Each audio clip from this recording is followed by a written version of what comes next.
Hello everyone, welcome back to our YouTube channel গল্পের সন্ধানে। আজ আবারও চলে এসেছি নতুন একটা গল্প নিয়ে। আজকের বিশেষ নিবেদন অপূর্ণ বসন্ত।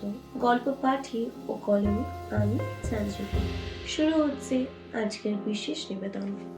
বসন্তের সকালটা যেন রঙিন নেশায় ভরা। রোদ পড়েছে চারিদিকে, শিমুল পলাশে আগুন লেগেছে। কলেজের মাঠে বসন্ত উৎসবের প্রস্তুতি চলছে। ঋদ্ধি হলুদ শাড়ি পরে আয়নার সামনে দাঁড়িয়েছিল। আজকের দিনটা তার কাছে খুব বিশেষ, কারণ গত বছর এই দিনেই অর্কপ্রভ প্রথমবার তার গালে আবির ছুঁয়ে বলেছিল, তুই আমার বসন্ত। সেই মুহূর্তটা যেন এখনো তার চোখে ভাসে। মাঠে পৌঁছে ঋদ্ধি চারিদিকে তাকালো। বন্ধুরা সবাই এসেছে, গান শুরু হয়েছে। ওরে গৃহবাসী খোল দ্বার খোল। কিন্তু অর্কপ্রভ নেই। ফোন করেও পেল না।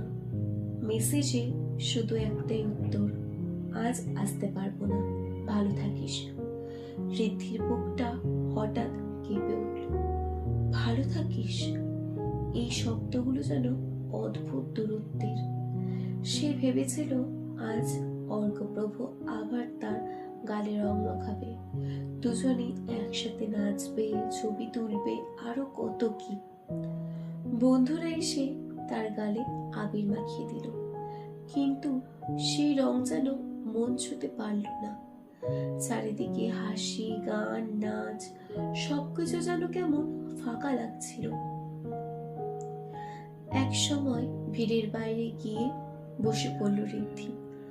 আকাশে রঙিন আবির উঠছে, বাতাসে কেমন মিষ্টি গন্ধ, তবু তার চোখের কোণে জল জমেছে। হঠাৎ ফোনটা আবার কাঁপল। অর্কর মেসেজ, আমার অন্য শহরে চাকরি হয়ে গেছে, কালই চলে যাচ্ছি, তাই আজ আসিনি, বিদায় বলতে পারতাম না। ঋদ্ধি কিছুক্ষণ নিঃশব্দে বসে রইল। বসন্তের এই রঙিন দিনে তার পৃথিবীটা যেন ধূসর হয়ে গেল। সে বুঝল সব বসন্ত একরকম থাকে না, কিছু বসন্ত শুধু স্মৃতির মতন আসে, একটু রং ছুঁয়ে দিয়েই চলে যায়। মাঠে তখনও গান বাজছিল, সবাই হাসছিল। ঋদ্ধি চোখের জল মুছে উঠে দাঁড়ালো। গালে লেগে থাকা আবিরটা ছুঁয়ে মনে মনে বলল, তুই না থাকলেও বসন্ত তো আসবেই, কিন্তু তোর সেই প্রথম রং সেটা কেউ দিতে পারবে না। আকাশে তখন শেষ বিকেলের রোদ। রঙিন আবির ধীরে ধীরে মাটিতে পড়ছে, আর ঋদ্ধির মনেও এক অদ্ভুত নীরব বসন্ত নেমে এলো। যেখানে প্রেম আছে, কিন্তু সেই প্রেমের শেষটুকু শুধু বিষাদে রাঙানো। আজ এখানেই শেষ হলো আমার বিশেষ নিবেদন অপূর্ণ বসন্ত। গল্পটা কেমন লাগলো সেটা লাইক ও কমেন্টের মাধ্যমে জানাতে ভুলবেন না। গল্পের সন্ধানীকে অবশ্যই সাবস্ক্রাইব করবেন। সবার প্রথমে নোটিফিকেশন পাওয়ার জন্য পাশে থাকা বেল আইকনটি ক্লিক করে দেবেন।